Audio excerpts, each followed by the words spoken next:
Good evening. Welcome to the August 21st, 2023 regular session of the board. Please rise for the Pledge of Allegiance. I pledge allegiance to the flag of the United States of America and to the republic for which it stands, one nation, under God, indivisible, with liberty and justice for all.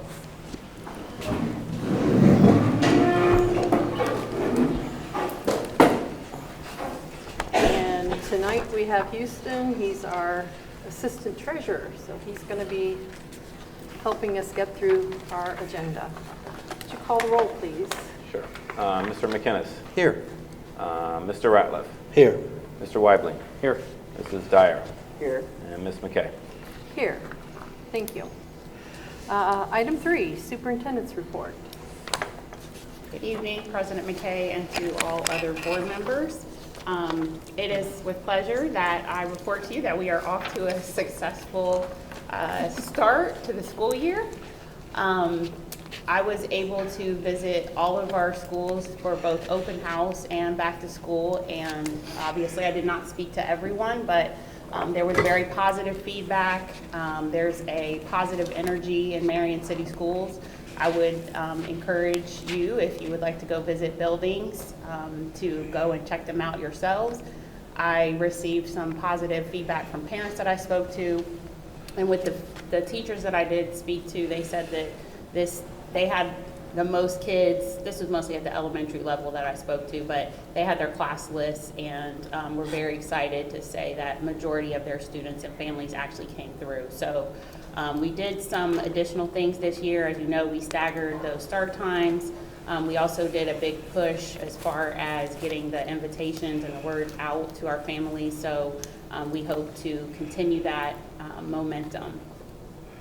Also, I just wanted to mention on the next slide, if you're in our buildings, you will notice that we are trying to be more transparent for our students to what the expectations are around PBIS. So each school has their own PBIS matrix. These happen to be a couple that I took at McKinley, but you will see these around the building just to reiterate what the expectations are for our students while they're at school. And that middle picture is a little creative nook that they created at Taft, which is just basically out in the hallway. I believe it's right in front of the media center where students can take a little break and do some reading. So again, I just wanted to say this is something district-wide that we want to work on. What are those district-wide expectations? But you will see these around the buildings. Next, I wanted to give a quick update on operations. I did start my day at Harding. One of the things that we've gotten really good reviews from the students, you'll see that they got some new tables and they have round tables. So the students are really excited about that. Again, trying to make a family environment for our kids. Also, we had lots of kids who came through with the grab and go breakfast. You'll see there some of our food service workers and our new food service director, Tiffany Salyers. I do want to say something new this year is that with having Tiffany on board as more of an in-house food service director, we will have more flexibility in the meals that we'll be able to offer our students versus when we were with the company. Sometimes those meals were already determined and we didn't really have a lot of flexibility. So this is one of the things that when I met with nutrition services workers, that they felt very adamant that they wanted to be able to provide variety to our kids in fresh fruits and vegetables and have some flexibility in that, and they didn't really feel like they had that. So we're really looking forward to this positive change and allowing our kids to have more choice. Also, I know the Jake's team has been working hard. I have a list here just to update you. There's the new asphalt at Grant Garfield. There have been some masonry repairs at GW, Garfield, and Harding. There are painting projects at Taft, Garfield, and Grant. They have successfully moved the construction trades to Harding from the old Withrow location. Also, the formerly known as the WEC, our Grant Alternative Program, has moved over to Grant as well. We have our new phone system throughout the district. We've had a little bit of kinks, but the technology team has been working really hard to get through those. We have replaced district-wide the video door phones, so if you have gone to our buildings during the school day, you should notice those. So far, the secretaries are in favor of those and say that they are very happy that we have updated those. We also have some new digital two-way radios, both at Grant and Harding, and we have the new chiller put in at Grant. We have on the board agenda tonight for another chiller at Harrison and 4 new buses. And then I just wanted to take a moment to recap the 3 areas that we talked about in convocation for our staff focus for this year. One is going to be the whole child. So as you know, we were selected last year by the Ohio Department of Education to participate in a grant that allowed us to delve a little deeper into what does it look like to address the whole child. So we will have that focus this year with our staff. The next focus, next slide, which you're going to hear tonight from Johnny Jackson, is around how do we achieve equity, and I won't spend too much time on that because he has a whole presentation planned for you. And the third area that we are focusing on as staff this year, and that's the next slide, is making meaningful connections. So finding different ways to engage our parents and our families as well as the community, and also really honing in on ways that we can incorporate student voice and provide opportunities for students to take leadership in their buildings. And then the next slide, again, I just wanted to recap. These are things that we talked about at convocation, but some of the things that we really will be focusing on this year as a staff, setting goals, monitoring those goals, and also reporting progress on those goals. I think that we talked about this at some point, setting outcomes calendars, so that we would just know what month we will report out to the board on those things that we agree on. Family community engagement, I can't say that one enough. Instruction at the tier 1 level, which means the regular level, and then also paying attention to those intervention for those students who need more, as well as the enrichment for those students that are performing above grade level but also need to be stretched. Evaluation, we have revised our timeline for evaluation, and we will be meeting with our evaluation committee coming up. So making those evaluations more streamlined across the district so that that information can be utilized in our goal setting and monitoring. And then last but certainly not least, in Marion City Schools is going to be communication. So we will continue to work on communication at the district level, at the building level, at the community level, and then also especially with our families. So that's kind of where we are. We will continue to work through just a little bit of hiccups. The transportation plan, as you know, we have the hub that occurs here at Harding in the morning. That's running pretty smoothly as we ran that last year. New this year, we've added the hub at Grant Middle School. So we have buses coming from, a bus coming from Tri-Rivers that comes to Grant, and we also have a bus that comes from Marion Prep. We're still trying to work out some of those logistics because the students didn't do that last year. That's something new. But I just really want to give a shout out to everybody on my team when I say that everyone from the bus drivers to the custodians to the teachers to the administrators, it really has been all hands on deck to problem solve to get us up and running. And I'm just really thankful to have such a diverse team and a team that's willing to get their feet and their hands wet to make sure that our students in Marion City have what they need. So we will be continuing to inspire a community of achievement. And that concludes my report. Thank you. It's great to hear. Thank you. All right, Assistant Superintendent's report. Yes. Good evening, Madam President and the rest of the board members. Tonight, for my Assistant Superintendent report, I've invited Johnny Jackson, our Diversity and Equity Coordinator, to come and share the results of our equity audit. As many of you already know, that we collaborated with Mosaic Educational Network, and they conducted an equity audit.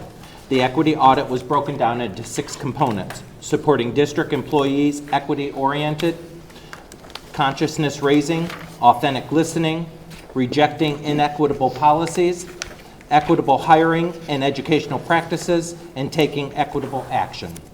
Please welcome Johnny Jackson, our Diversity and Equity Coordinator, who will share the audit at this time.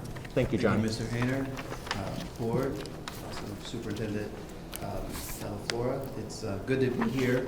I feel like every year around this time, I'm coming to talk to you a little bit about what we're doing around equity, whether we're talking about how we frame the work or where we're going forward. So it's good to be here to talk about our equity audit report. Houston, could you go to the next slide, please? Thank you. So this is a bit of an overview. Is where we're going in this presentation. We're going to talk a bit about our equity audit resolution background. We're going to then go to some of the highlights of the equity audit, and then from there we'll get into really those strategies that we want to focus on that are really in line with Superintendent Della Flora, where she wants to go for the school year. Next slide. I always have to start off by saying thank you. Many of our staff members took part in this equity audit, and not only were they excited, but they were also a part of pushing us to share the results, asking questions like, hey, when does the report drop? Or, hey, like, when are we gonna learn more? Myself and Superintendent Della Flora had a chance to deliver some of these results to Grant Middle School, and the result was really positive to really share that data with our Grant Middle School staff. And that's actually one of the outcomes of our equity audit report, was sharing data and talking through that data with our staff members. I also want to say thank you to Chris Saban, principal at Grant Middle School, and also Jen Musbach, former principal at Harding High School, for some of the heavy lifting that they did, getting surveys out to staff, allocating time for staff to partake in our surveys and also focus groups. And then last but not least is Mosaic Education Network. I want to say thank you to them because they did a really good job of crafting an 88-page report so that we can then use some of those strategies for the work that we want to do. And then also, Board Member Weibling, I want to say thank you to you because you were there the whole process, right? From the inception of thinking about what vendor to go to then selection of the vendor, and then also the report during our process. So next slide, Houston. So I'm going to take us back to 2020. These are the 6 targets that we put in our 2020 resolution. I'm sure that Board Member McKay and Board Member McInnes remember this resolution that we passed in the summer of 2020. And this really was the guiding framework for us to do the equity audit in 2022 and 2023. We returned to this last summer when we were thinking about how do we use this resolution to then get into an equity audit. So these are really the 6 targets that the board set out to use to create this kind of equity situation. Next slide, Houston. Thank you. And then what Mosaic did, they took those 6 targets that the board wrote in the 2020 Educational Equity Resolution, and they really put some definitions behind. So these real 6 components that we were looking at, the first was supporting district employees in equity-oriented efforts. I missed the word there, so sorry. The second one is conscious raising. Third is authentic listening. 4, rejecting inequitable policies. 5, equitable hiring and educational practices. And then 6, taking equitable action. So these were the 6 components in our equity audit. And then in every one of these 6 components, there's 3 strategies. So you'll see here that we're going to talk through really 18 strategies that we could utilize in Marion City Schools. Next slide. So this is the first, this is one of our first standards, you could say, that they gave us. And what this really does is it supports our district employees in equity-oriented efforts. So we want to provide ongoing training, and what that might look like is implicit bias training, training around how do you build psychological safety and senses of belonging, and then also intercultural development. We've partnered in the past with Marion Technical College and OSU Marion to do this work, but also I know that we're going to be putting more things on public school works so that we could ramp up our personnel's knowledge of how do they do intercultural development. The second one, intentionally, oh sorry, go back a slide, sorry. I'm just on number 2. Intentionally build community support. So these employee resource groups and also our DEI committees, I've been working with Dr. Julie Kinney to think about employee resource groups that we could support faculty and staff here in Marion City Schools. A couple of the ideas that we have are supporting veterans who are maybe active duty, but also who are formerly in the military, support them in their work, but then also support teachers who are veterans in our community. The second is women in leadership. We know that one building is conducting a book study this year, so we want to get behind those people already doing the work and just empower the work to keep going. And then also people of color. So we want to create the space for people to feel like they can have a sense of belonging here in Marion City Schools. And the last one is really make time for ongoing reflection. That's one of the things that we saw in the report is we have a lot of staff that are really dedicated to DEI work, but giving time for them to talk through what that looks like, reflecting, and then take actions is really important. Next slide, Houston. Number 2 is conscious raising. So the conscious raising piece, we've been doing this work since I've been employed here in Marion City Schools. In 2020, we passed our resolution. 2021, we were a part of an anti-racist collaborative through OSU and main campus. And then 2022, we've done some other work with MTC and OSU Marion. So what we want to do is to continue those community partnerships so we can raise the consciousness of our students, but also our faculty. The first one is to create a student advisory board. That was a recommendation in 2021 from our Dream Keepers. These were 12 students of color who were paid to really explore racial injustice inside of school and outside of school. And I don't know if we remember back that far, but they gave a recommendation to be included on the Board of Education, but also just have their voices heard in the work that they're doing. The second part is conduct student-centered surveys. That was one of our components of our equity audit in which we shared, Superintendent Della Flora and myself, we shared with grant staff. And during that session, we had some really rich conversation around how staff and community members can continue supporting students at Grant Middle School. But we're going to move that around to other schools so that we can take note on how to best serve and be student-centered here in Marion City Schools. And the last part of part 2 is host student forums. And those student forums are ways that we can power share ideas, and also share the opinions in a group setting. Being able to glean wisdom from young people is a really important part of the job that I do around diversity, equity, and inclusion, but then also understanding what the rich learning environment could be in talking to young people. Number 3, you can go to the next slide. Thank you.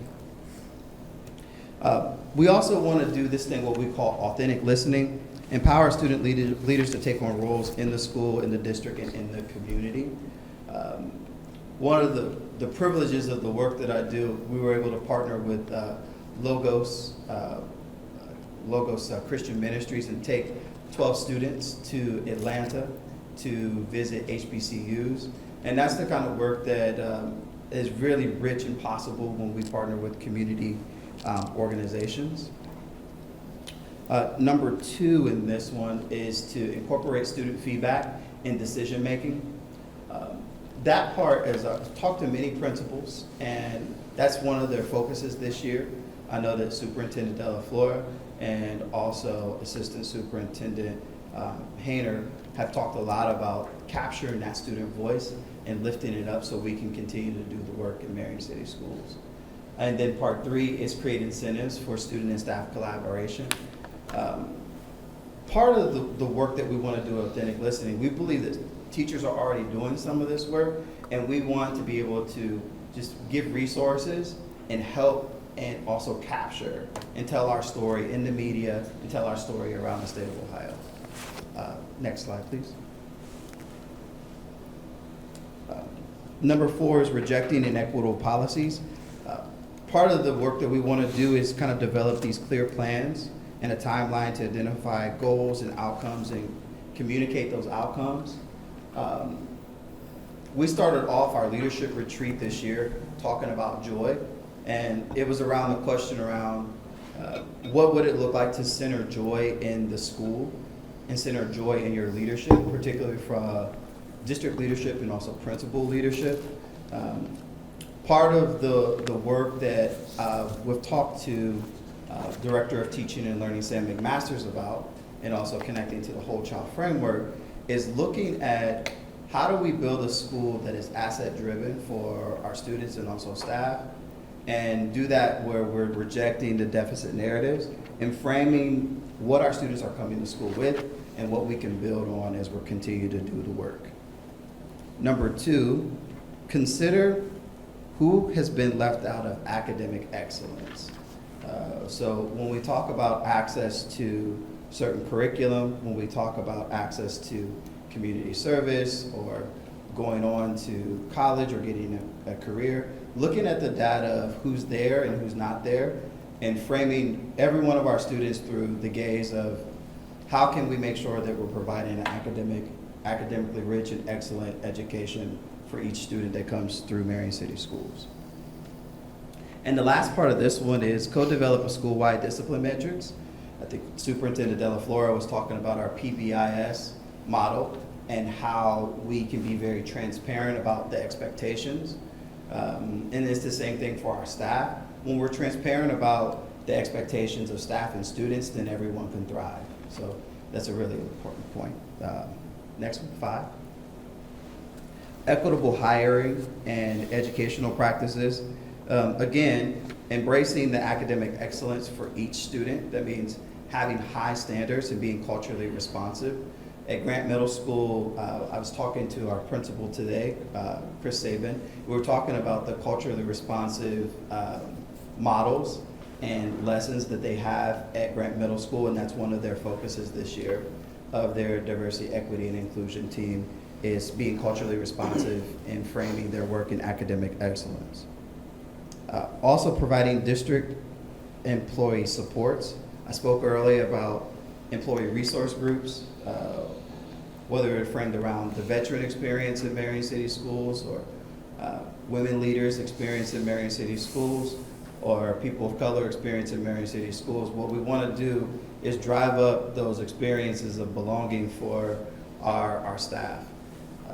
I do want to point out one other thing in part 2 is our new teacher network does a really good job of sharing resources with our new teachers. And I think that's one of the driving forces in keeping teachers, and also the level of professional development that our new teachers receive. And then also the level of veteran staff who mentor those new teachers. So we're trying to create an atmosphere where new teachers feel supported, whether it's new teacher network, veteran staff, or other supports, or put them in leadership roles. That way they feel like they can move up the ranks in Marion City Schools. The last part of this one is communicate changes and expectations multiple times in multiple mediums in multiple languages. We do have a really diverse Marion City School student body and also parent and community that we engage. So the more times that we engage them through different mediums, through multiple languages, that's what drives up best practices here at Marion City Schools. And then next slide. again, this one is number 6, equitable actions, and we want to involve youth voice. You can see that there's a theme here. We really want to drive home this perspective of our young people who we're here to serve, that they have a voice in the work that we're doing. So I do want to give a short story around Benjamin Harrison's recent hire for their principal. When each one of the principal candidates walked into the building, they were able to be greeted by our students. They were able to be walked to the room to be interviewed, and then they were also being able to walk out or have a refreshment like that.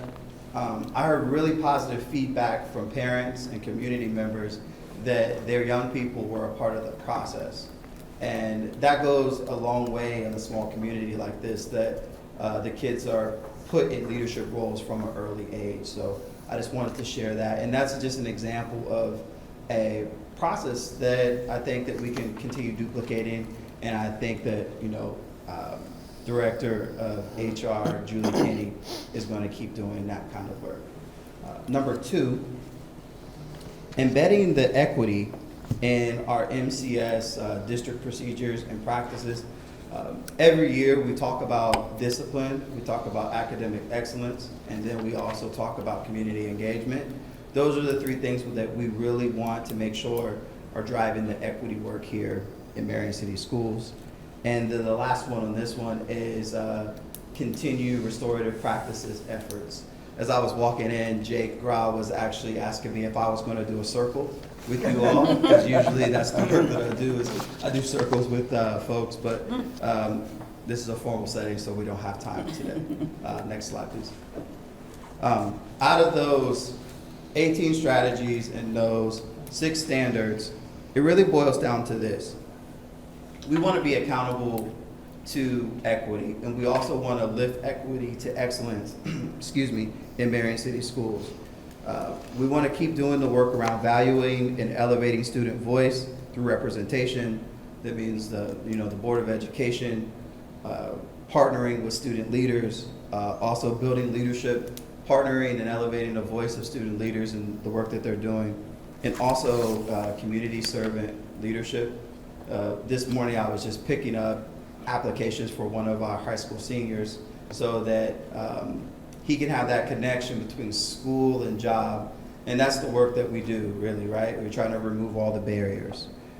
Number 2, we're going to drive home this year the equity teams in each building. I sent out a survey today where asking what are your needs around your diversity, equity, and inclusion team in your building. What kind of supports do you think that you need? The best time to meet for teachers and staff.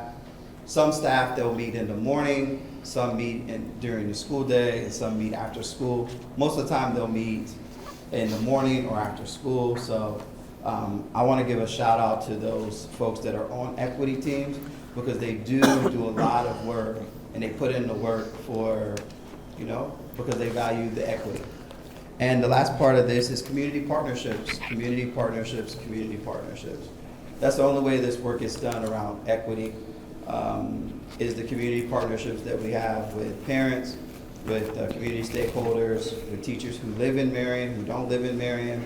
I think that is the lifeblood of the equity work that we're doing. And last slide.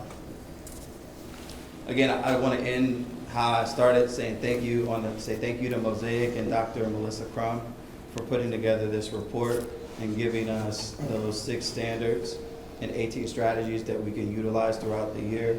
And also thank you to staff who did a lot of great work over the entire year. And also want to give another thank you to Steve Mazzi, who was a really big proponent for the work that we did this past year. So that's all I have. Thank you. Johnny, could you tell me when this report came out? This report, I believe it was dropped at the beginning of June. It came out at the beginning of June. Is there any board policies or strategies or procedures that you're asking the board to implement or change because of the report? I know, If there, oh, go ahead, sir. I know one of the things we need to look at is a policy to have a student representative on the board. So I know that, I don't believe that we've made any work towards that yet. Sure, sure.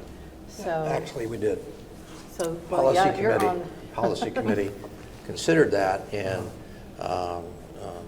superintendent has an advisory group of students, and Okay. we thought that the better thing than having an actual person sitting here was to have board members go to those committee meetings on a rotating basis, so that we get a wide variety of students involved in what you're saying up here and their input, rather than putting one person on the spot that might only be here 1 year, be selected and graduate or whatever. So we want it to be a sustainable program. So we did talk about that. We just haven't What- written a policy. What committees are we talking about?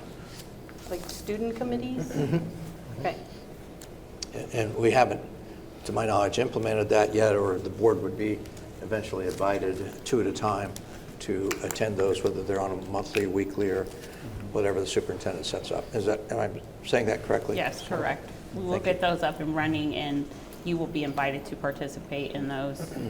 I did want to say, Mr. Ratliff, at the end of the report, they did look at some of our policies. They didn't look at all of them.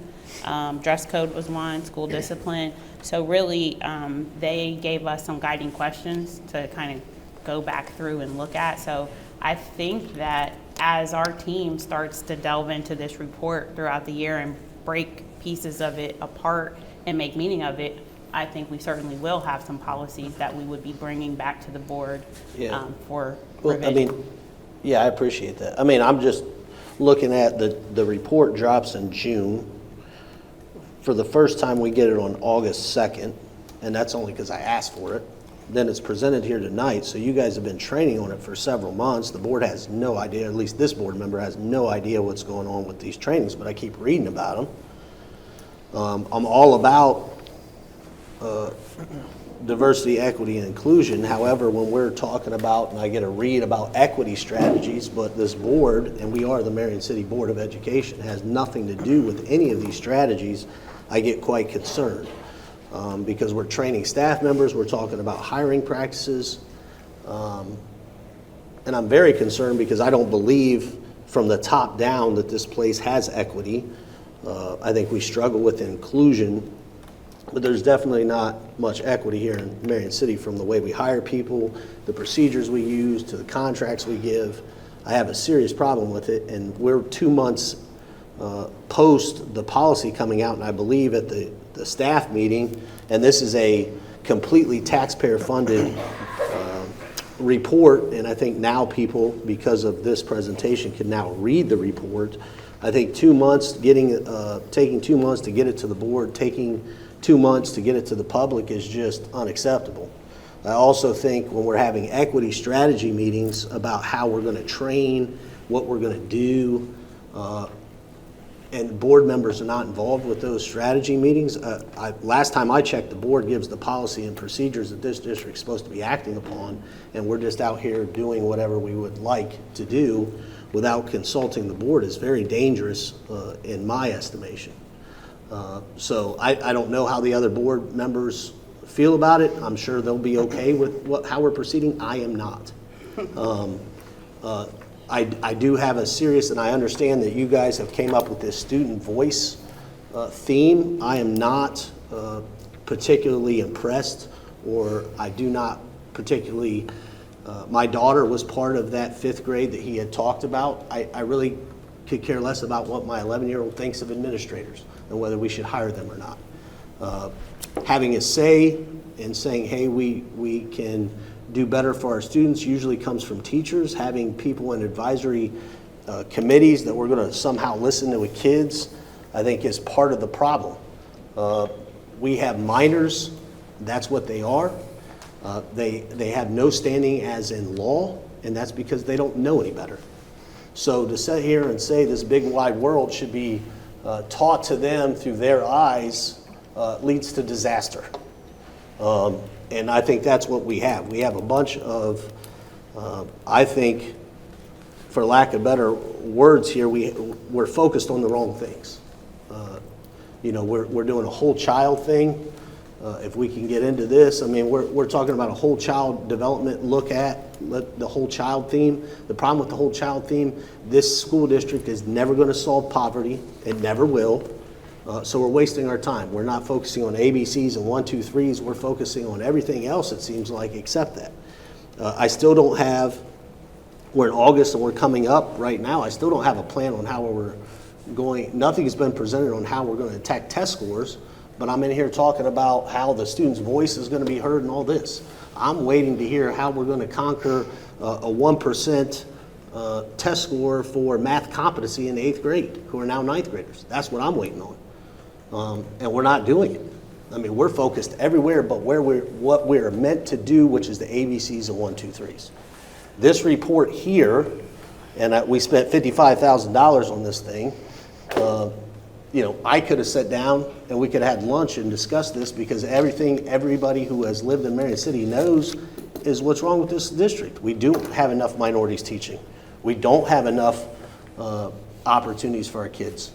But we're here for education, and some of this stuff we can never conquer, no matter how much time we could have, how much time and money we have. So we need to get focused on ABCs and 1, 2, 3s. I'm all about this, but the board should be involved in this. It should just not be administrators running around training on stuff the board has never even seen. I mean, that's what's going on. Let me say something first. I wanted to kind of highlight that when I brought up earlier Mr. Weibling being a part of the whole process, from looking at which vendor that we were going to go with, to then really setting the tone of what we wanted to look at during this equity audit, to then also receiving the equity audit and talking through that. The board, or Mr. Weibling, was the representative with us, alongside us at every step of the way. So I wanted to make sure that I brought that up. I'm just talking to me as a board member, is all I can talk about. And boy, do I want to, I don't know where to begin. Yeah. Because to refute what you just said, which is a terrible amount of misinformation for the public out there. And when you say the board's not been involved, I repeat what Mr. Jackson just said about Scott Weibling and being involved as a board member.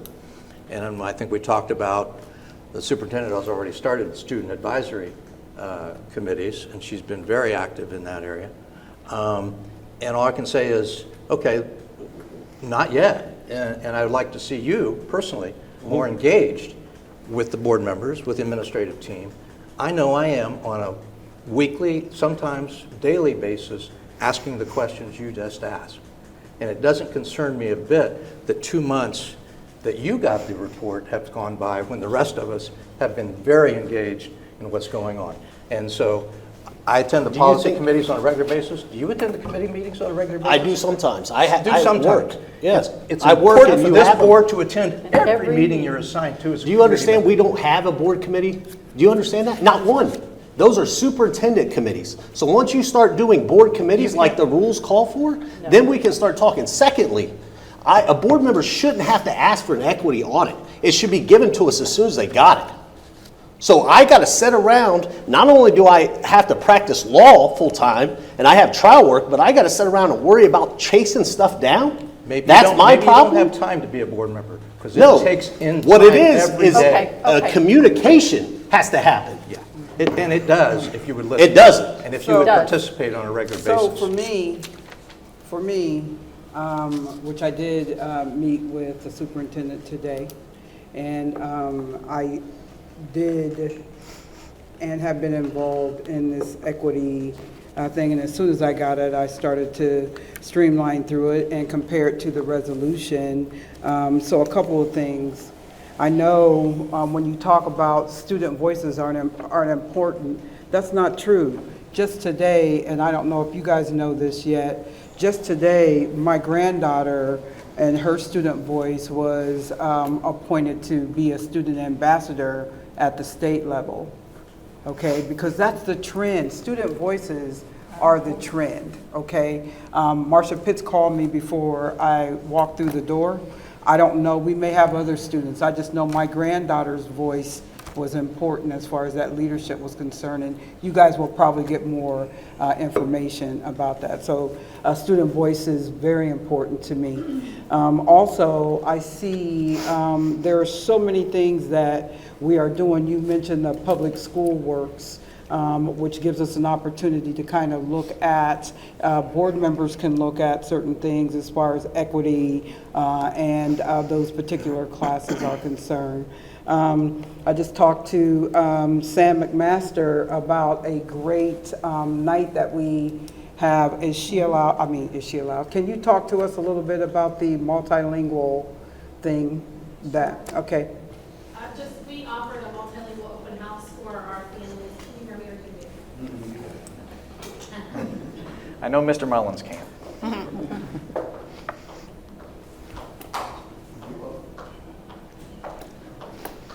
We held an open house for our multilingual families on August 10th.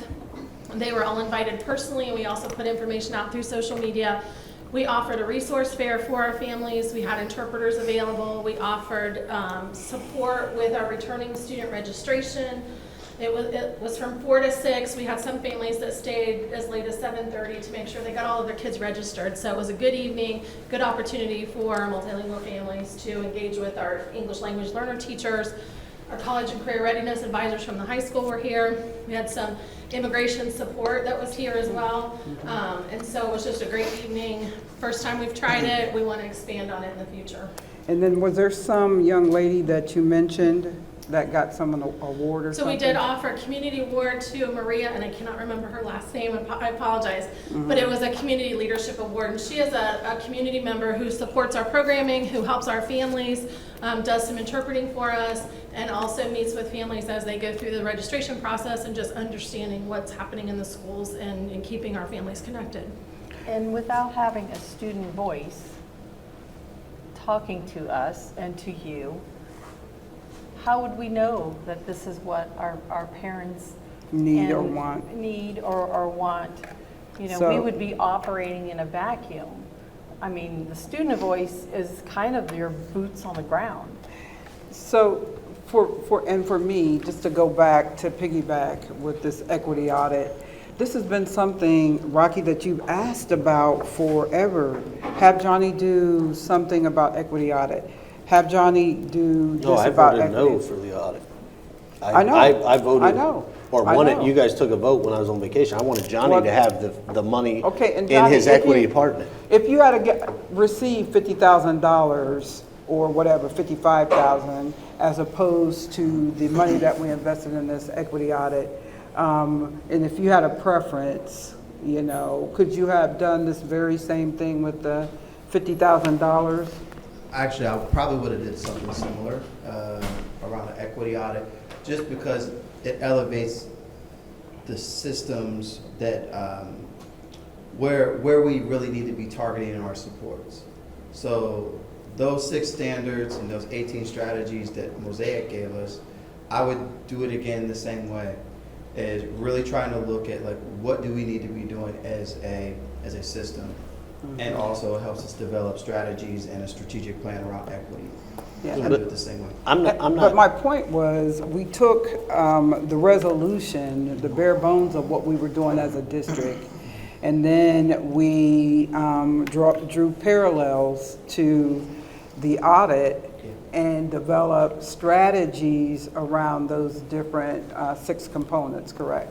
Correct. That's So we're doing some things, but is it my understanding that we need to do more? And then Rocky asked about, would we change, did they recommend any change of policies? I don't know if I expected any change in policies. I think what I expected was an examination of current policies to determine and discern what we could do better as a district. And I think if you read through this audit, one of the things it says is we all need to be talking in a common language. I don't think we do that, but we need to work toward that. One of them says that we need to mirror academic success to the demographic that exists in our district, and we don't do that well enough. So we'll be more cognizant of that. I just think it creates, for me, that intentional community building, which is something that is been called for a long time. And I think if we are strategic in our ongoing self-examination and reflection, then that stuff will come. You know, academic success, I think, will come as a result of that. And Madam President, I want to apologize to you and Mr. Ratliff for getting angry because I'm passionate about that we cannot continue to talk, this board cannot continue to talk about bad things that they see in this district because A, they're not true, and B, we are working on reading, and we are, you saw the reports that we got, that we are moving in the right direction. And so it can't happen overnight. Board policies may change, but they can't happen in 2 months.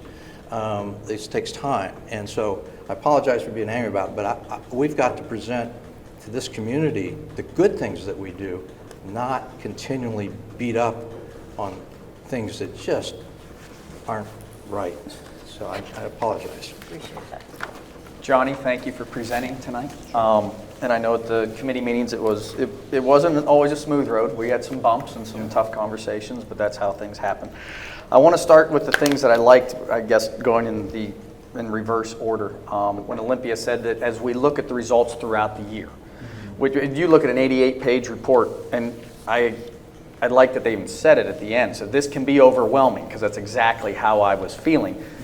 There's so much information. The appendices at the end, I think, ask more questions concerning our current policies than they do provide answers, but we are also encouraged, I don't know if I brought that one that I printed off, that Mosaic even says that Marion City Schools should look at the results collectively. And I do agree with Mr. Ratliff, if we are going to move forward to potentially changing policies aside from the student voice, and I'll get back to that in a little bit, that the board should very much, not just one person in a committee, and again, because of my work schedule, I'm not able to attend every single committee meeting either. But if we are talking about the direction and changing policies, that whether we call special meetings or whatever the case might be, that all 5 of us would definitely need to have a voice in that. But I do like the long-term perspective that we're taking. The building equity teams, you're going to have to make this manageable. Again, the number, when we have 18 targets, you know, that's a lot. That to make it manageable, we do need to have those building teams. In terms of the equity resolution components, when you had the major slides that were numbered, numbers 4 and number 5 I agree with completely. In terms of identifying key goals and outcomes, I said this to Dr. Crum, the first thing, my equality of opportunity during the first diversity meeting committee meeting that she participated in, was that we need to identify, are there obstacles, are there barriers to students in a marginalized group, whatever group that might be, that are preventing them from gaining equal access to the programs that we are trying to provide at Marion City Schools. We need to identify that immediately, whether it's based on language or gender or socioeconomics, whatever, the list goes on and on. We have to identify those barriers and address them and get rid of them.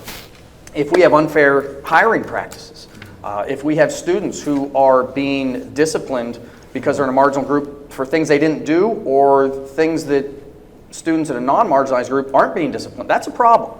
So equal opportunity has to be guaranteed. That's 14th Amendment Constitution, that's been around for a long time. That being said, we also have to make sure the student voice part, as a teacher, I agree with it, but I gotta be honest, when I saw the chart that the majority of students disagreed with the comment that my teacher allows me to partake in making the classroom rules. You know, most of the students said no, and I said, you're darn right. Because based on this is a teacher's classroom, they're the professional, they're the ones getting paid to do the job. Student voice has to be heard. Again, in terms of, they see things that we don't. They hear things that we don't. Whether there's a teacher present in the room or not, the students, they do have their finger on the pulse of what's going on here. But we do need to remember that they're students. And that's where that fine line, we have to balance that. We can't give them the keys to everything. We can teach them how to be leaders. so that when they are ready to be leaders and it's their turn, that they have been prepared. One of the last things that you asked during diversity committee, what is your dream? When you dream about Marion City Schools, what do you see? Mine was a student that graduates from Marion City Schools, and he or she's prepared. They have been put through challenges, they have succeeded, they have failed, and they are prepared to do whatever's necessary in the workforce, in college, or in the military, whatever the case might be. I don't want this, the 88-page report, and this gets into the social, emotional learning and everything else too, I don't want this to detract or distract from our number one goal of educating these students and preparing them. I had 2 of my employees at the car wash this past week, 2 of them, both in tears. I had to stop what I'm doing, make sure they're okay, talk about, hey, everybody else, you've got this, we need to address this right now. I care about your feelings, and I'm going to follow up the next day about them, but ultimately, you've got a business to run. And if you can't show up on time and do your job based on your feelings, then I hate to say it, but this is the real world, I'm going to have to find somebody who can. And we have to prepare our students to turn into that community. That's how we keep them around. And I don't want to throw all of this out. There are some things that I do have issues with. But again, I like I want to slow play this. Unless we do find that there is absolute discriminatory practices that need to be gotten rid of. And if that means a person needs to be gotten rid of because they're discriminating on whatever the case might be, that has to happen. There's just so much. Is this report available to the public as well? Yes. Okay, gotcha. And that's where a lot of work still needs to be done with this. We have highlighted some problems, and I think that's where Mr. Ratliff's question, I don't want to speak for him, perhaps comes from in terms of, were there any policies that we definitely identified? Hey, this is a problem right now. And that's the stuff that I'm first looking for. And I could keep going on and on, but this isn't, as Kelly just said, or I think Ted just says, it's going to happen overnight. The Part 5, Academic Excellence for All, Employee Supports, Communicating Changes and Expectations. We just need to be responsible with this. We must be careful with it and what direction we take it. So. All right. So you know you speak from a point of privilege, right? When you say eliminate barriers, we need to address them, and so you know, and then when you talk about teachers, teachers, you know, like first day, I don't know, it's been so long, but I think they do let kids help with class rules. But, you know, kids, you know, like they might say something like, we want pizza every day. And the teachers are going to say, no, you know, you're not going to get pizza every day. Sometimes you're going to have chicken sandwiches or something like that. So our teachers are professional enough to drive our kids into, you know, saying, okay, you're not going to have pizza every day. You're not going to have recess, you know, and we're not going to go out to play every 15 minutes, those type things. But I think our teachers are professional enough to understand how to guide our kids into creating a classroom culture that is conducive for instruction. I really do. So. And in terms of the comment with the privilege, that's part of we better define terms. And I did appreciate seeing that in terms of equity was defined and diversity was defined and inclusion is defined, but we better share those terms so we're all speaking from a common ground, or else this will turn into a politicized, and it's right there. I mean, we know if you've seen school board meetings across the country, we think ours are volatile. Just watch on YouTube.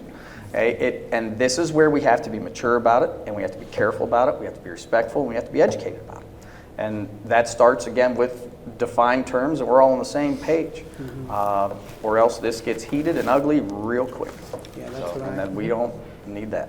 So Thank that's you, all I John. got. Thank you so much. Thank you. All right. Treasurer's report. Approval of board minutes from July 10th and July 13th. Do I have a motion? So please? moved. Do I have a second? Sorry. Scott? Yep. Okay. Discussion? Call the roll, please. Mr. McInnes. Yes. Mr. Ratliff. Yes. Mr. Weibling. Yes. Mrs. Dyer. Yes. And Mrs. McKay. Yes. Motion carried. Item B, financial approvals. Motion to approve the financial items, the July 2023 financials, fund balances, and checks written. Do I have a motion? Motion. Second. Discussion? Call the roll, please. Mr. McInnes. Yes. Mr. Ratliff. Yes. Mr. Weidling. Yes. Mrs. Dyer. Yes. Mrs. McKay. Yes, motion carried. I didn't get any papers for hearing of the public. So we'll go on to item 7, agenda confirmation, additions and deletions to the agenda. Do I have a motion? Any additions or deletions? Okay. Move approval. Do I have a second? Second. Call the roll, or discussion. Call the roll, please. Mrs. Dyer. Yes. Mr. Weidling. Yes. Mr. McInnes. Yes. Mr. Ratliff. Yes. And Mrs. McKay. Yes, motion carried. There is no old business. Item 9, approval of the 23-24 bus stops in accordance to Ohio Administrative Code 3301.83.13. Superintendent recommends the Board of Education authorize the approval of bus stops and to relocate bus stops as needed. Do I have a motion? Motion. Second. Discussion? Call the roll, please. Mrs. Dyer. Yes. Mr. Weidling. Yes. Mr. Ratliff. Yes. Yes. Mr. McInnes. And Mrs. McKay. Yes, motion carried. Item A, or 10A, Marion Police Department MOU. Superintendent recommends approval of the memorandum of understanding between Marion City Schools and the Marion Police Department defining the relationship between MCS and the Marion Police Department regarding SROs in the district. Do I have a motion? So move. Second. Discussion. Call the roll, please. Mr. McInnes. Yes. Mr. Ratliff. Yes. Mr. Weidling. Yes. Mrs. Dyer. Yes. And Mrs. McKay. Yes, motion carried. Item 10B, the Harrison Chiller. Dollar amount $349,500 to be paid through ESSER 3 funds. Superintendent recommends the approval of the agreement between Marion City Schools and Regal Plumbing and Heating for the replacement of Harrison's chiller. Do I have a motion? So moved. Second? Discussion? Olympia, I'm sorry, you go. Go. No. On this is for just Benjamin Harrison, but we have, I saw that Jake had updated us, we have bids out for Yeah. 5 other schools or something? 4 other schools. Are they all going out, or what's the need to replace all these chillers? They're 20 years old. Jake can come up. Well, I mean, are they working and need replaced, or are we just doing it because we have money, or, I mean, Because Veronica set aside ESSER money for air quality, and that constitutes for air quality. And if everything's 20 years old, there are some mechanical issues with several of them. And if we do not do it now, will we have the money 2 to 3 years from now? And this Do we is not- watching air quality. Correct. It takes care of humidity and air quality like that. So there's 4 other buildings on bid right now, public bid right now. Taft, McKinley, Garfield, and Hayes. And we'll see where they fall, how many we could take care of with the budget that Veronica had set. so they are working, we just want to update. Correct. What's the expected lifespan of a new one, if you're able to? 20 to 25 years is typical for air conditioning systems. And the other ones are all, and those other schools are working, they just need updated? Is that what, because one of them, I mean, there's 3 chillers and one's a cooler, what's the difference? So cooling tower, it runs water over a coil and cools it down rather than air cooled, Okay, which yep. most of them are. Do we know the answer to the question right now? And if not, we can let us know later. In terms of the other 4, correct? Do we have remaining ESSER funds to cover all 4? So the short answer is yes, depending on, I'm assuming they're gonna all come back about 250,000 roughly. If that's the case, then yes, we'll have enough to do all 4. If not, we may have to cut one of them. What's the contingency plan, I guess is my question for, hey, we've got money for 3, but we don't have money for 4. So I don't know if that has been discussed yet. Right now, it's cut the 4th one out. I'll get with my maintenance guy who takes care of all of our chillers to find out which one is the best out of all 4. We do have money in 034. We're trying to save that for further down the road. Okay. And do we, I mean, with the funds on, because this one's up and we already got a contract, so I'm good with this one, but what about, is there ways to not spend the money, but save the money for future, or we gotta do it right now? It has to be spent by the end of June of 24. So that's why the 4 are out to bid right now. And the deadline is they have to have it installed by June 1st of 24. And the air quality was the link to the COVID precautions and airflow and everything else. Yep. Thank you. Yep. Good. Okay, You all right? I was just, yeah, Yeah. because he, okay. We have a motion and a second. Are we, one quick, are we gonna make sure that we, before we proceed with the other ones, we make sure we have the, I guess, the best of the worst, I guess, set aside so they're 4th up on the contract? I'm sorry, say it again? So if one of those, I forget the other schools, but like McKinley's is the best, Yep. are we gonna go in the proper order in the future? Okay. Oh, yeah, absolutely.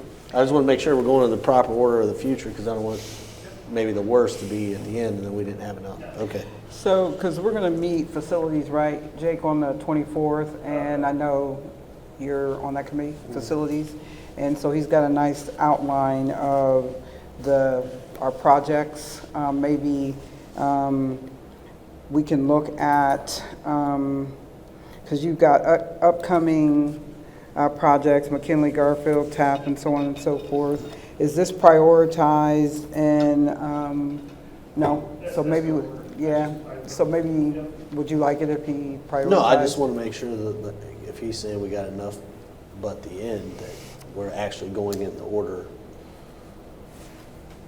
whatever order he sets as to be the best. You know what I mean? So prioritizing, yeah, I mean, according to. Yeah, because he's saying we might run out for the last one. Mm-hmm. So I don't. We have all the maintenance records of all the chillers for the last 7 or 8 years. Yeah, yeah. Go back and- Yeah, I say we get that information as quickly as we can, so we don't have one building saying, well, why didn't we get one? They don't like us, it's not you, it's the chiller. So do you That guys- would probably go a long way. Gotcha. Do you guys look at what he sent as far as what ESSER funds and what the priority is? Okay. Because I didn't know if it was only people that were on that committee that was privy to that. And that's what with the chillers before the whole airflow and everything else, and that's where I assume that's where we're going with this before we lose it again Right. by next June. When it Yes. looks like everybody's covered. Yeah. All right, and you're saying you want to make sure that we have the money to make sure everybody's Yeah. covered. Yep. Understood. All All right. right. So we have a motion and a second. Call the roll, please. Mr. Ratliff, Yes. Mrs. Dyer, Yes. Mr. Weibling, Yes. Mr. McInnes. Yes. And Mrs. McKay. Yes, motion carried. All right, before we get to the consent agenda, do we have a need to go into executive session? Okay. So we come to item 13, consent calendar approval. All matters listed under the consent agenda are considered by the board to be routine and will be enacted by the board in one motion. The board will follow policy 0165.1, section E, in regards to the consent agenda. Superintendent recommends approval of all consent agenda items. Employment is specifically conditioned on subject to successful background checks, receipt, and final administrative review for all application records and receipt of all necessary documentation. Do I have a motion? So moved. Second. Call the roll, please. Mr. McInnes. Yes. Mr. Ratliff. Yes.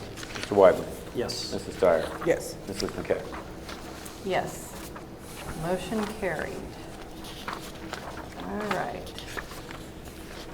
Our next board meeting under item 15 is future board meetings. We have a special board meeting tomorrow night that is for treasurer interviews. And then our next regularly scheduled board meeting will be September 18th at 6 p.m. back here at Harding. So we'll go now to committee reports. Extracurricular, you guys are meeting the 24th? No. That's Extracurricular, we facilities. already met. I thought Okay. it was like the 29th, there's another meeting or something. Do you have a report?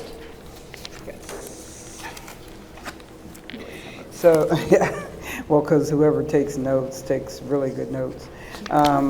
So the musical is going to be Les Mis. What I like about that is, again, Mrs. Rollins is going to include middle school and elementary school students. She said there are 2 major parts for those categories. They're going to have auditions in September. Planning is happening right now for the New York trip. The camps were completed and the band competition begins now until November. I think they did talk to our superintendent about their transportation concerns, and she is going to take that to the cabinet. And it just looks like everything is going well. Awesome. Buildings and grounds / facility. Hang on a second. Now, Yeah. Olympia, it says this repeats every month, the last Tuesday, but then it's populating on the calendar not that way. Yeah, I think we had 2 calendar invites, so I probably need to check because Jen Wellman had the first one and then we transferred them over to Sean Kern. So Okay. we probably just need to check. I know Sean wants to touch base next week. I believe he has one on the calendar. Okay. So we're going to eliminate all those ones? Yeah, 'cause the of ones course that it came drives me from crazy. Yeah. The Sean Kern sent out a new one. That's the one we should be going off So of. go with Yep. Sean's. Okay. All right. Facilities meets on the 24th. Right, and And Ted Olympia might- just basically said some things too at the beginning about facilities, so, and thanks for, everything looks amazing on our building facilities, so your staff, and it's really nice, really nice. Yeah. And since we don't have a communication director yet, we haven't had a meeting I in a know. while. We're Curriculum, trying. do you guys, nothing? Okay. I think we've gone over the diversity and equity stuff. All right, so now finance. We have not met recently. We've not met, but we will have a forecast due in November, so we'll probably Right. be meeting in the next month. Those are my favorite. And policy, I think we've had some updates. We did meet. You'll see listed there tonight on the agenda, number 17, the listed policies for final reading having to do mostly with weapons and some changes in the law on that, so forth.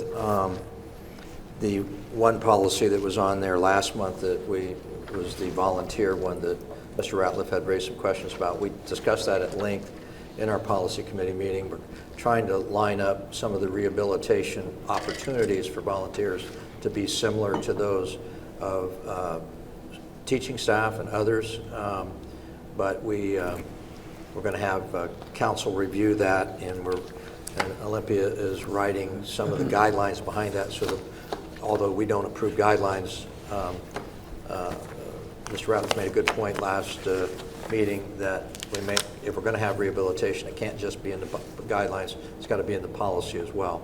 So we're working on that, and hopefully by next board meeting, we'll have that policy and guidelines for the board to review for adoption. It's an important point, I think, to get the volunteers opportunities, as Mr. Ratliff has mentioned, an opportunity to serve, but we want to be cautious and careful about the ability to rehabilitate some of the criminal conduct that might be eligible for rehabilitation. So we're working on it. And in regards to 5310 for the health services, not necessarily the policy itself, but were we able to put some concussion Yes. protocol good in the We have conversation added today? it for all staff. Great. In our public school work. Thank you. Awesome. Okay. All right, so, And under 5310, on that same policy that he's talking about, which is coming up, is I know it has like a catch-all person to clear people. Does our trainer fit in that? Do you know? What Where is are you, your- Rocky? Yeah, under there, I don't have it in front of me, but there's some procedures like another medical, it's like a doctor, physician, and there's some language in there. A student's condition is assessed by one, a physician, two, a licensed healthcare professional Yeah. authorized by the board in accordance with requirements set forth in revised code. Yeah, I'm just trying to see if that encompasses our trainer that we get from Ohio Health type. What about number 3, a licensed healthcare professional? Because I know Yeah, I Tim mean, was I through don't Ohio know Health, what, I thought so. I don't have it, but Yeah. I'm hoping that Yes. that includes her. Like, I don't know if it does, but I'm just, so it talks about clearing somebody to then participate, so I'm assuming, because I think she is a licensed trainer, so I'm Yes. assuming that as a catch-all that she gets there, but. I So I would want agree to, with I you. want to, I want Yeah. to make sure we pass it, but if need be to add specifically licensed trainer, but I don't think, I think that it's a catch-all language. Yep. so- Okay. all right. All right, so, We jumped on to number 17 I know we pretty did. quickly there. Yep, I forgot legislative liaison and student achievement. Ted, did you have a quick thing? Pardon me? Did you have anything for legislative liaison? No, Just going back thank to you. Tara? Good, okay. So, item 17, superintendent recommends the final reading and approval of the following board policies: policy 1617, policy 3217, policy 4217, those three are regarding weapons, policy 5310, health services, policy 5610, removal, suspension, expulsion, and permanent exclusion of students, and another one on weapons, policy 7217. Do I have a motion? So moved. Second. And I think we've had our discussion. I want to make sure that the public understands we're not against guns, but you might be a licensed carry holder, concealed carry or otherwise. It allows you to leave them in your car, locked or otherwise, but do not bring them into our buildings. Absolutely. Because we just don't see the need for that. Here we have student resource officers to protect our children. So the policy, so everybody's aware, does not say you can't have guns, does not say we don't believe in the Second Amendment. Just leave them in your car if you're going into the building, and then you can go back out. So, yeah. Do we have those stickers on the doors? There was a meeting with the SRO, and we're improving, going to order new signs. We need to have signs, yeah. I think it's in the policy that we will have signs stating such, so. So we'll make sure the public understands that. Okay. Call the roll, please. Mrs. Dyer. Yes. Mr. Weibling. Yes. Mr. Ratliff. Yes. Mr. McInnes. Yes. And Mrs. McKay. Yes, motion carries. Item 18, information and discussion items. This is regarding the property on 24 West Church Street, formerly the WEC. And we see some information below regarding the expenses to upkeep that building per year is around $61,000. So I'll let you talk about it. Yeah, Veronica and I have obviously been in contact about this topic, but we really just wanted to bring it back to the board to make a decision on whether or not you want the property, you want us to but we tried to give a holistic view of the cost of keeping that property.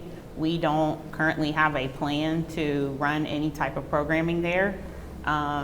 If any programming we would do, we could do it within our school buildings. I know the location is something that you all were interested in. I know that we do struggle right now with staffing our after-school programs at our buildings. So that would just be, something I would just throw out there for staffing wise, maybe a partnership or something. But again, it's just being brought up to the board since I think it was, you all discussed that you wanted to look into maintain or continuing to rent that property. I mean, for me, it would be sad to let the property go because of the history there, but I personally can't, as a board member, support the expenses. I mean, it's quite a bit of money. And I wish that a nonprofit in Marion could develop it and do an after-school program, but I don't see, for me, that's kind of where I am on this. So did you have conversation with OSUM and their leadership program as far as use of the facility? I had reached out to them, but I did not hear. I heard that they received my email, but then I never had any follow-up after that. So. Yeah, because we know Aaron Slater is on maternity leave, but I'm just so disheartened by the fact that I don't know if we should form a committee or whatever. I know it's kind of too late, but there's just nothing for our kids to do, and back in the day, back in Kelly's day, they had swinger. But we don't want to there's go back nothing there. for our kids to do, Friday night after a win, or even as far as socializing with other districts and those kind of things. And I just wish that a nonprofit or someone would utilize that building to service, our kids for some activities. And part of it is the city of Marion doesn't have a recreation department any longer. And we're just leasing this building, right? We just lease it, so. But I mean, the fees of $31,000 a year for custodial services is extremely high. When we operated the building, we didn't have a 5-hour-a-day custodial service in there. So, I mean, these figures are wrong. We didn't know? Because we No. had school there. They had a part-time that went from there and Grant. Yeah, like 2 hours. So those figures are obscenely high. There's no way we would need 5 hours a day, especially if you're just intermittently. I mean, someone's got to clean it, obviously, if you had an activity, or maybe set it up, but there's no way That's we'd the have to other staff it problem. 5 days, I think 5 that's hours the a other day. problem. We don't have any activities or staff. And, I mean, Can we get a formal presentation on this perhaps? So this is a good start in terms of and whether the custodial services, if we need to look at those numbers again. But the benefits of holding on to it, the drawbacks of letting go of it, or vice versa. And then that way we can, and the people who support, hey, you better hold on to this. I think we've used it. Did the tennis team or somebody use it for indoor during the winter or something? Color guard, I think. Yeah, I practiced know there as well. it's used a bit, but like if we could hear from those people, hey, here's what this building is used for. When do we need to really make a firm decision? Well, they will be charging us rent for each month. Starting September? August. they've already charged Yeah. us, right? Okay. So we would be paying the cost of rent. I don't know, is there any other costs we would be paying? Right now, just rent. Okay. Utilities, right? Whatever that would be. Yeah. Yeah, but there's a So we long-term could continue vision that, but with it. I'm not sure who's using the building now, Scott. Yeah, neither am I. That's So why I'm I don't asking. know what we would report to you, because I thought that you were talking about how we could use it. So we don't really have a way to use it because I don't have anybody to staff a program there right now. I barely have, we are getting our after-school programs up and running, but this is not just unique to Marion, but all school districts have experienced challenges with getting people to work after-school hours. So, And wasn't there something about we needed to roof it, put a new roof on, or? Maintenance. That's not on us, that's on the city, not the That's roof. Okay, There has been leaks, but that is on the city. are they fixing them? I tell them about it. That would be the other concern. I mean, I don't want to put any students in an unfit building with leaks. The city doesn't either. You think the city No. wants the? I don't know. But I would just like an opportunity to, just, can I have a month? well, the other option is we could circle back with OSUM because they had, it wasn't OSUM, it was Leadership Marion that came up with a plan to utilize the building for an after-school program. I mean, I can try to reach out to them again. Well, and there is Hidden Gems basketball. Are you guys familiar with Hidden Gems at all? They're interested in, maybe trying to do some things. They did a program in the park at the end of August, and they've reached out and stuff. So let me, give me an opportunity just to, because I know those people, the leadership and also Hidden Gems. So you're asking to table it for a month? Yeah, let me- The lease is ended, right? I mean. So we're going to month to month. We're going month to month. So the Yeah. city's anxious to get someone to make a commitment. And so I don't know how long they'll let us drag our feet. Yeah, they'll be okay. Yeah, I think the last time we checked it, no one had, that's why they were willing to let us continue. So we can look into that. And let us is pay there an rent. opportunity, like, can people, like, go in and look at what's there, if they wanted to do, like, if Hidden Gems wanted to do a program for intramural basketball or whatever, with all of the proper paperwork, liability and such, would it be, like, possible for someone to, for them to reach out to so they can go in and kind of look at what's available there? Also I believe with we still have the leadership? keys. Okay, we still have the keys. We still have the keys, okay. So call Jake or you or, okay. Yeah, my life's been crazy, so. So Into it. just to clarify, so we will put this back on the agenda for September board meeting? Correct. I'll have something by then. Okay. And, maybe by then, community, nonprofits, but I know what you require. You require definitive plan, definitive, like, dates and those type of things in order for that building to be utilized, right? Yeah, I mean, Okay. I agree with you. I think it's a great location. I think it could offer great opportunity. What I am saying is, I don't know that I have the staff I got it. that can run an after-school program in that building. Well, in that gymnasium, there's nowhere for people to watch a game, really.